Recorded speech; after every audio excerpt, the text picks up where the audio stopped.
श्री वल्लभाधीश की जय, श्री गुसाई जी परम दयाल की जय, श्याम सुंदर श्री अમને महाराणी की जय, श्री हरिराय महाप्रभु की जय।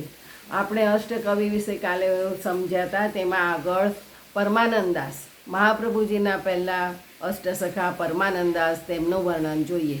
તે કનોજિયા બ્રાહ્મણ હતા। તેમનો જન્મ 1550 માગસર સુદ સાતમના રોજ થયો હતો।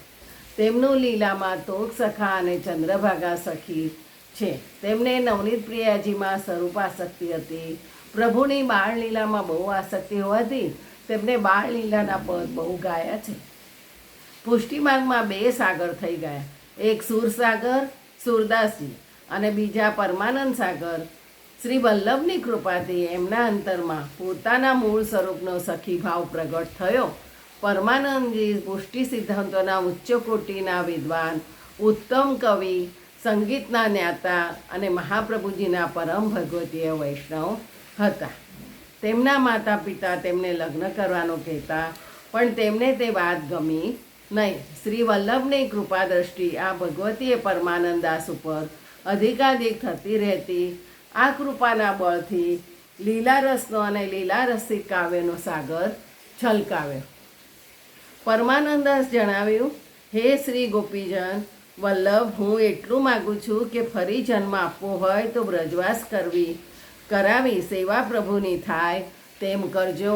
મારે મુક્તિ જોઈતી નથી, જન્મો જન્મ હું આવો જ બનું એવી કૃપા કરજો, આ જ મારી વિનંતી છે।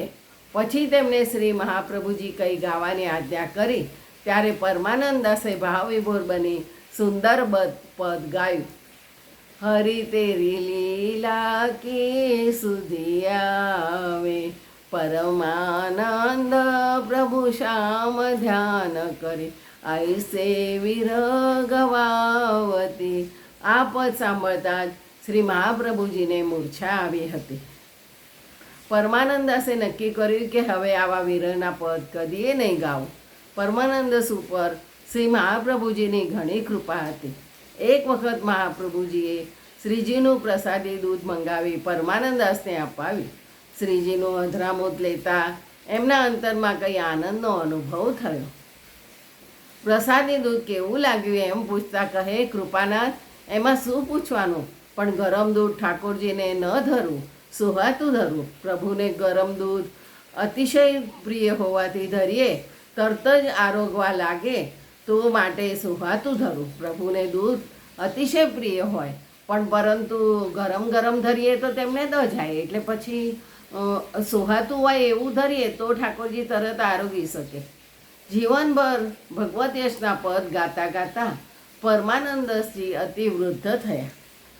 પણ જન્માષ્ટમીનો ઉત્સવ આવ્યો। આ પ્રસંગે પરમાનંદાસે ગાયું, આજ નંદરાય કે આનંદ ભયો, હેરી હે આજ નંદરાય કે આનંદ ભયો, આજ નંદરાય કે આનંદ ભયો। નાચત ગોપી કરત કુલાહલ, મંગલ ચાર ઠર્યો, હેરી હે નંદ આજ નંદરાય કે આનંદ ભયો, આનંદ ભયો। આ પદ ગાવાની સાથે જ તેમનો દેહ છૂટી ગયો। એ લીલારસિક કાવ્યોના સાગર રત્નો થયા। લીલારસિક કાવ્યોના સાગરના રત્નો સમાન હતા। જય જય શ્રી ગોકલેશ।